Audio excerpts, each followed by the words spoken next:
Today we're going to be talking about the special composition question, which is a question that's been looked at and explored quite a bit in contemporary metaphysics. And the question itself is really quite easy to state, but rather trickier to try and answer. The question itself just asks, for any two or more objects, what have we got to do to those objects to get them to compose some other object? Now, it's quite easy, I think, to illustrate what the question's asking for just by thinking about a particular case.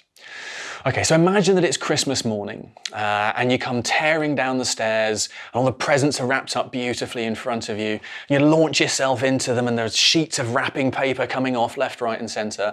And lo and behold, the thing that you uncover first is that the thing that you've been most excited about, and that's a brand new Lego model. So away you go at it into the box and you start opening the little plastic bags of pieces, and then you've got to try and follow the instructions. And what the instructions will of course tell you to do is how to build a particular model, or in language a bit more conducive to this question, they'll give you a set of instructions that tell you how to get these little things to compose or to build something else. Okay, so when we're thinking about the special composition question, we're asking the question about what have we got to do to those objects to get them to compose or build another object. What we're asking for is really a very general answer to this question that isn't just about Lego bricks and what we've got to do to them, but about any objects, but that nonetheless follows that kind of Lego model idea. We've got all of these little things, we want to make bigger things out of them. Generally speaking, what have we got to do to those little things to get them to make bigger things?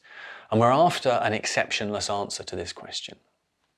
Okay, now it's often best to start thinking about this by thinking about some options that don't work and that I don't think that people have ever really taken seriously. So let's start down this road by thinking about a different kind of a case. Let's think about the little kind of building blocks that you might give to a baby. These are just cubes, plain cubes that don't have any Velcro, there's no ties or anything else like that on them, they're just perfectly plain. Okay, now imagine that you say to this, admittedly, obviously quite intellectually curious and articulate baby, you say to the baby, build me a wall out of these blocks, or build me a tower. What will the baby do? Well, seems intuitive enough that what they'll do is that they'll bring these blocks together into contact with one another. So you can imagine the baby doing that and you say, yeah, you've built a wall, you've made a wall out of those, that's brilliant. Or yes, you've built a tower, you've made a tower out of those, fantastic. Okay, so maybe our answer then to the special composition question, what have we got to do to objects to get them to compose some other objects, is simply bring them into contact with one another.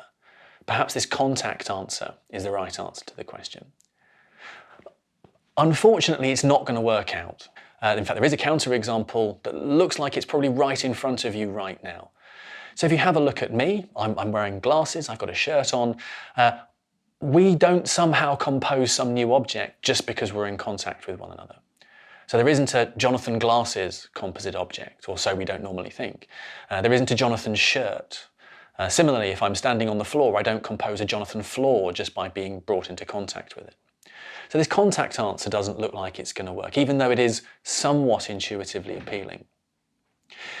If we jump back to the Lego bricks case, perhaps we can do a little bit better, because what we seem to need to do in that case is make these small objects fasten onto one another.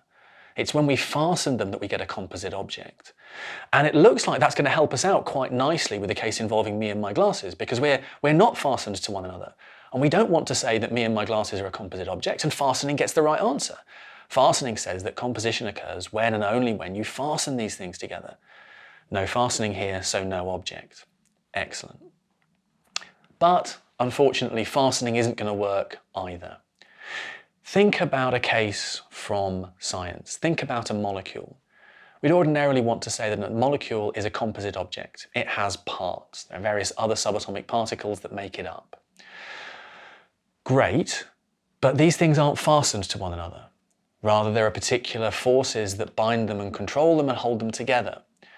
But if they're not fastened, and if fastening says that composition occurs when and only when objects are fastened to one another, then it turns out that our best science is false because there aren't in fact things that are molecules that have particles as their parts.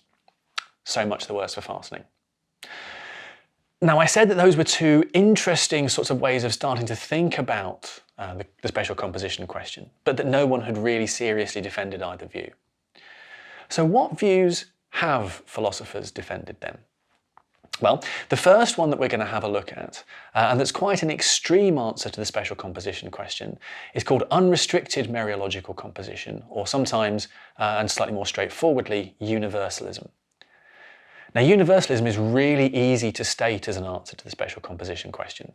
What it says is, objects compose some other object simply if they exist.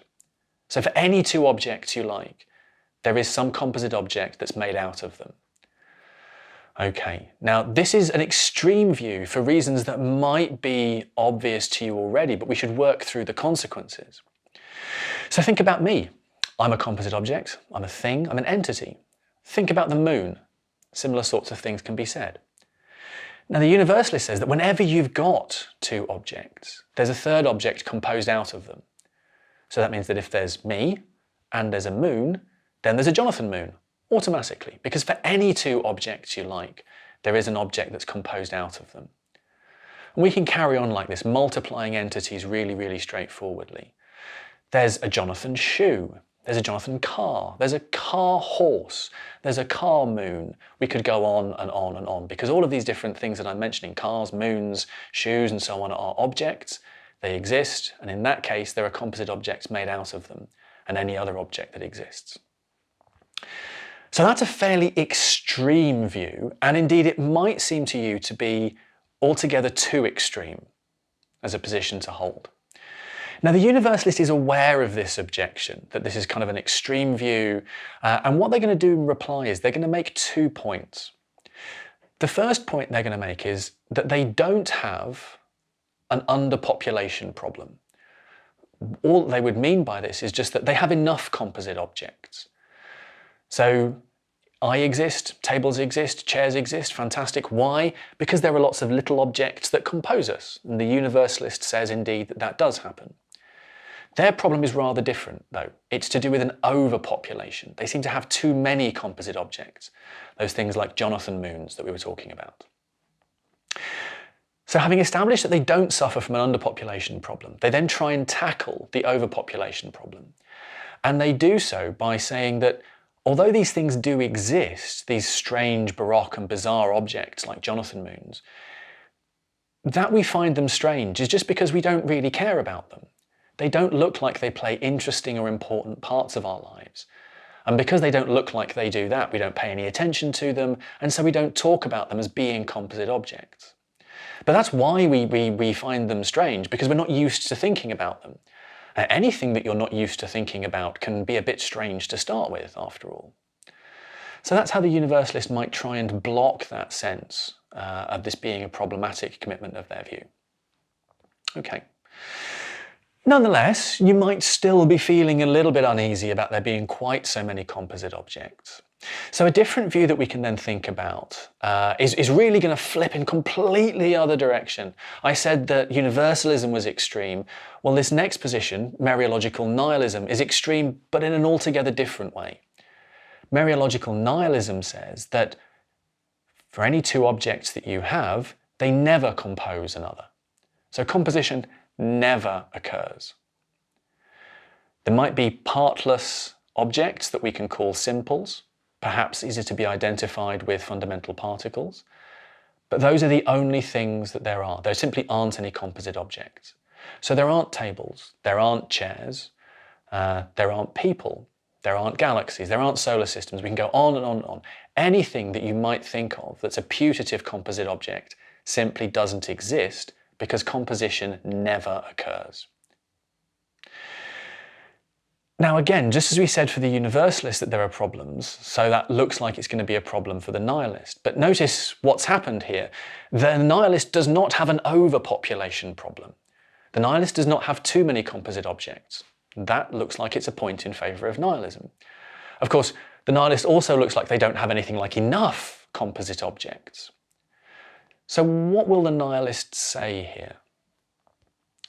Well, the nihilist doesn't want to deny that our world appears pretty much the way that it does to us. They think that there are simples, partless objects. They're arranged in a variety of different ways. They're behaving in a variety of different ways. And that gives rise to the appearance of the world that is so familiar to us. So what they're going to say is that when we try and speak about or latch onto objects in the world, we're not quite doing it right. We're speaking about there being tables and chairs, and there aren't any such things. So our talk is strictly and literally false. But it's acceptable talk, and it's acceptable and it's okay because it's saying something that's kind of similar to what's actually the case. And what's actually the case, according to the nihilist, is that we have collections of simples not composing a table, but being arranged table-wise, which is to say that they're occupying roughly the same sort of volume of space that we would think of as being a table. They're looking like they're bonding together in the right sorts of ways to be something like a table. That sort of thing. They're arranging themselves in roughly the sort of way to make us think that there really is a table in front of us. And we can generalize from that. There aren't chairs either, but there are simples arranged chairwise. There isn't a person speaking to a camera. Rather, there is a collection of simples arranged Jonathan-wise speaking to a collection of simples arranged camera-wise, and so on and so on. We can carry this story on. Now, this still seems like it's a fairly strange view, but the nihilist is going to want to say that there are other arguments in the vicinity that can serve to motivate their position. And in particular, they might focus here on the problem of causal overdetermination. And the problem of causal overdetermination, roughly, turns on the idea that in most cases we think that there's only one fully sufficient cause for an event. So if I break a window, I'm the person that's responsible for breaking it. I did the thing that caused it to break. That's the kind of structure of explanation that we like. An event is caused by another. Now think about what actually looks like it might go on in the world. And in particular, let's think about a case where a cricket ball shatters a window. There seems to be a perfectly good, or perhaps perfectly bad, given a window's just been shattered, sense in which the ball has caused the shattering of the window.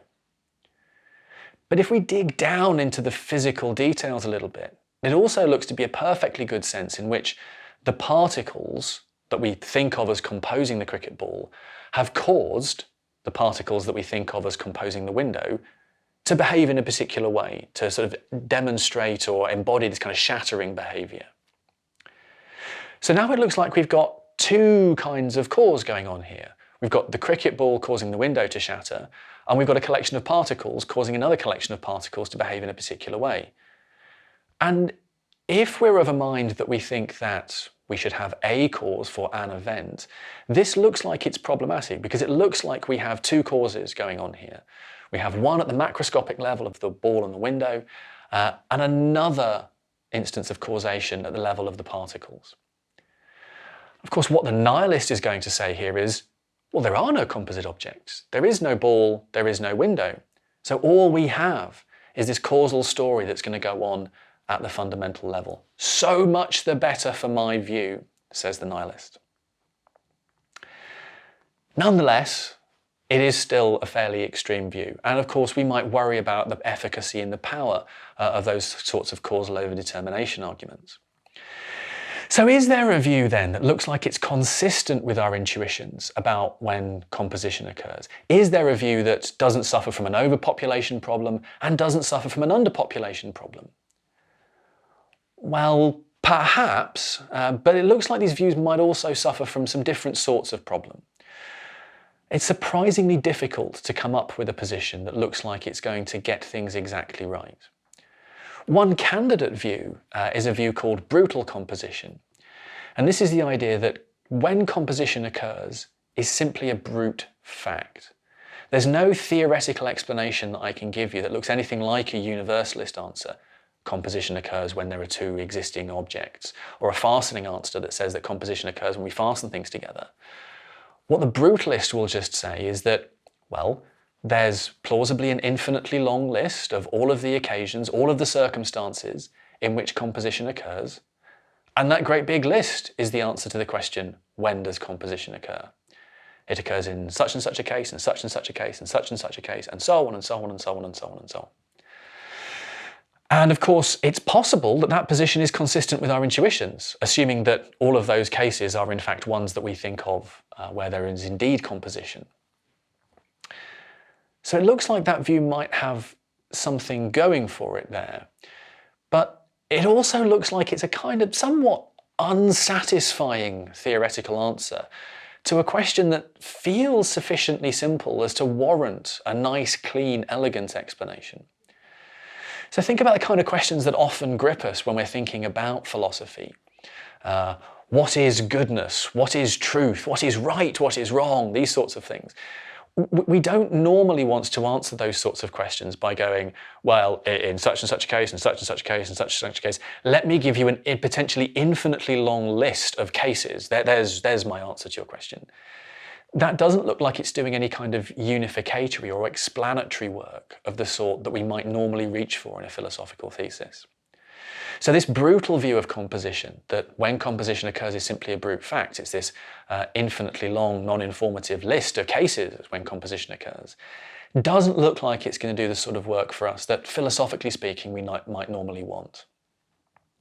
Okay, so we're getting towards the end of the video now, and it's around here that you should expect me to reach into my box of tricks and come out with the answer, the one true answer to the special composition question that completely gets everything right.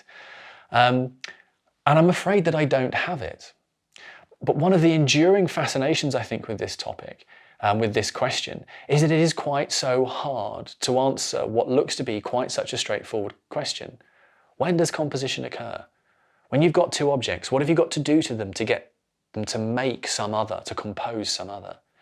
It seems like there should be, conceptually, a really straightforward and clean answer to that question.